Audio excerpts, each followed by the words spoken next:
बहुत ही सुंदर प्रसंग है श्री करमैती बाई जी का। आज हम सुनेंगे श्री करमैती बाई जी का जीवन चरित्र। पंडित परशुराम जी जयपुर के अंतर्गत खंडेला के सेवारत सरदार के राजपुरोहित थे। इनकी पुत्री करमैती का मन बचपन से ही भगवान में लग गया था। वह बालिका निरंतर श्री कृष्ण का ध्यान तथा नाम जप किया करती थी। वह कभी हाँ नाथ कहकर क्रंदन किया करती, कभी कीर्तन करते हुए नाचने लगती और कभी हंसते हंसते लूटपुट हो जाती। नन्ही सी बच्ची के भगवत प्रेम को देखकर घर के लोग प्रसन्न हुआ करते थे। करमैती की इच्छा विवाह करने की नहीं थी, परंतु लज्जावश वह कुछ कह न सकी। पिता ने उनका विवाह कर दिया, लेकिन जब ससुराल वाले उसे लेने आए तब वह व्याकुल हो उठी। जो शरीर श्याम सुंदर का हो चुका, उसे दूसरे के अधिकार में कैसे दिया जा सकता है। उसने अपने प्रभु से प्रार्थना प्रारंभ की और जो कातर होकर उन श्री वृंदावन चंद्र को पुकारता है, उसे अवश्य मार्ग मिल जाता है। करमैती को भी एक उपाय सूझ गया। आधी रात को जब सब लोग सो रहे थे, वह अकेली बालिका चुपचाप घर से निकल पड़ी और वृंदावन के लिए चल पड़ी। सवेरे घर में करमैती के न मिलने पर हलचल मच गई। परशुराम पंडित जानते थे उनकी पुत्री कितनी पवित्र है, किंतु लोक लाज के भय से अपने यजमान राजा के पास गए।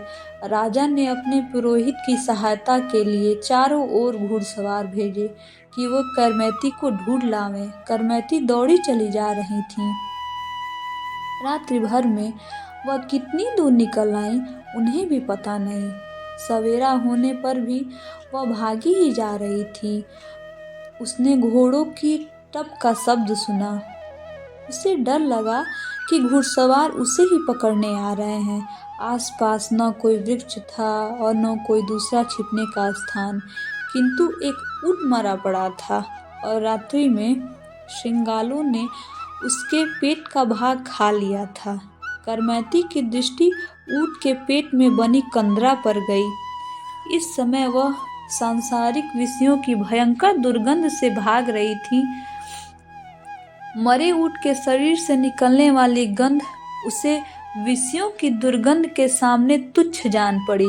भागकर वह ऊंट के पेट में छिप गई। घुड़सवार पास आए तो दुर्गंध के मारे उन्होंने उस ऊंट की ओर देखा तक नहीं। वहां से शीघ्रतापूर्वक वे आगे बढ़ गए और अंत में हताश होकर लौट गए। माता पिता आदि भी पुत्री के संबंध में निराश हो गए। जिसकी कृपा से विष अमृत हो जाता है, अग्नि शीतल हो जाती है, उसी की कृपा वर्षा करमैती पर हो रही थी। ऊंट के शरीर में वह भूखी प्यासी 3 दिन छिपी रही। उस सड़े ऊंट के शरीर की गंध उसके लिए सुगंध में बदल गई थी। चौथे दिन वह वहां से निकली। मार्ग उसका जाना हुआ नहीं था, किंतु जो सबका एकमात्र मार्गदर्शक है, उसकी ओर जाने वाले को मार्ग नहीं ढूंढना पड़ता, मार्ग ही उसे ढूंढ लेता है। करमैती को साथ मिल गया और वह वृंदावन पहुंच गई। वहां पहुंचकर मानो वह आनंद के समुद्र में मग्न हो गई। जब परशुराम पंडित को अपनी पुत्री का कहीं पता न लगा, तब वे वृंदावन आए। लेकिन भला वृंदावन में करमैती को जानता पहचानता कौन था कि पता लगता। एक दिन वृक्ष पर चढ़कर परशुराम पंडित इधर उधर देख रहे थे। ब्रह्मकुंड पर उन्हें एक वैरागिनी दिखाई पड़ी। वहां जाने पर उन्होंने देखा कि साधु वेश में करमैती ध्यान मग्न बैठी है। पुत्री की दीनहीन बाहरी दशा देखकर पिता को शोक तो हुआ, परंतु उसके भगवत प्रेम को देखकर वे अपने आप को धन्य मानने लगे। कई घंटे बैठे रहने पर भी जब करमैती का ध्यान भंग नहीं हुआ, तब पिता ने उसे हिला डुलाकर जगाया। वे उससे घर चलकर भजन करने का आग्रह करने लगे। करमैती ने कहा, पिताजी, यहाँ आकर भी कोई कभी लौटा है? मैं तो वज्र राजकुमार के प्रेम में डूबकर मर चुकी हूँ। अब मुर्दा यहाँ से उठे कैसे? अंततः परशुराम जी उसके भक्ति भाव को देखकर वापस घर लौट गए। राजा ने जब यह समाचार सुना, तो वह भी करमैती के दर्शन करने वृंदावन आया।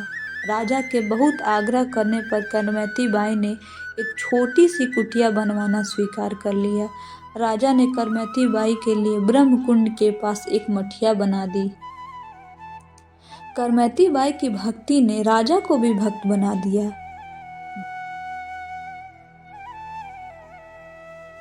तो कैसी लगी आप सबको श्री करमैती जी का जीवन चरित्र? जरूर बताएं कमेंट में।